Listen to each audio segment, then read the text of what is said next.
the trucking and logistics industries.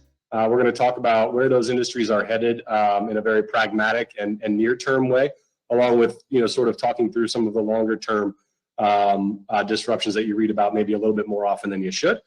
We're going to dive into the reasons behind value-added disruption through specialization, and then we're going to talk to you about some of the advice that we give to our clients who are exclusively in the consumer packaged goods, healthcare products, and retail spaces. So hopefully everyone can gain something out of today's webinar. And without further ado, I'll get started. So first things first, what's the trucking industry look like today? Well, probably not a surprise if you drive up and down the highway. Trucking is an enormous industry. It's nearly $1 trillion in the United States. Full truckload transportation, which is what we're going to focus on primarily today, it takes up about $700 billion of that. So it's the vast majority of freight that you see on the highway. It's an extremely fragmented industry, hundreds of thousands of for-hire fleets. 91% of for-hire fleets have fewer than 6 trucks, and 97% have fewer than 20 trucks. So all of the trucking companies that you can probably name or the logos that you recognize, they actually make up a really small portion of the overall trucking marketplace. Extremely dislocated and fragmented, but it's a healthy industry as a result of that. The pricing is driven very, very strongly on sort of supply and demand dynamics from a market-to-market perspective. It supports hundreds of thousands of small businesses, from independent operators to mom and pop trucking fleets to some of the mid-cap logos that you might see up and down the highway, which was exactly why it is such a target for disruptors. Another reason why it's so commonly targeted for disruption is it's a really challenging industry. Running a trucking fleet is very difficult. Reasons are myriad, but start with the very high capital requirements. Buying equipment, maintaining equipment, buying trailers and maintaining those trailers.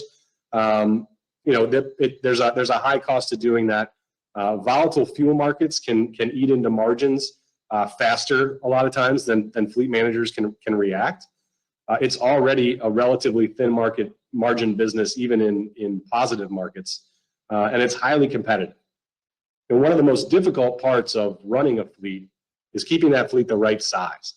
So, for example, in 2015 and 2016, we went through essentially 2 years of recessionary freight environment after the recovery from the Great Recession started to sort of plateau out.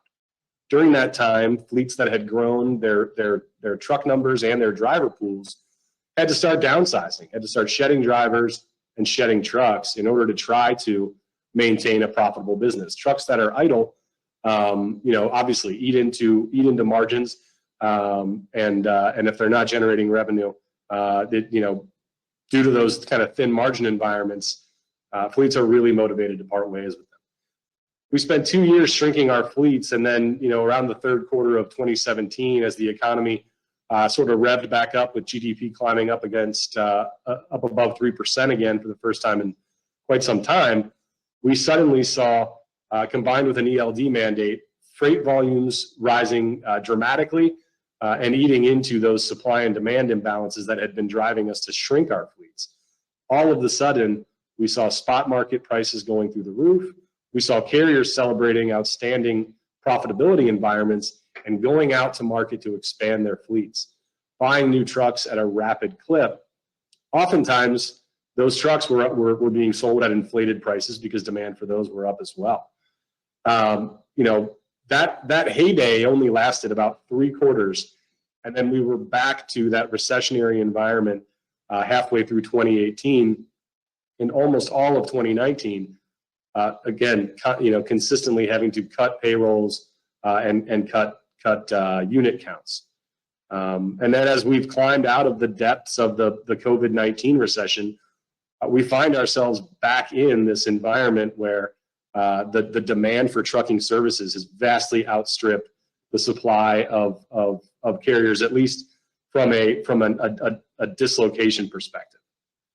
One of the hardest parts about keeping your fleet right-sized is keeping drivers in seats. Driver turnover is consistently in the mid 90s. So fleets that just wish to maintain their driver pools have to be in constant recruiting and hiring mode. The reason for that is that truck driving is a really tough job. The compensation for drivers can be variable. It's typically based on miles that they run. So, things like hours of service regulation,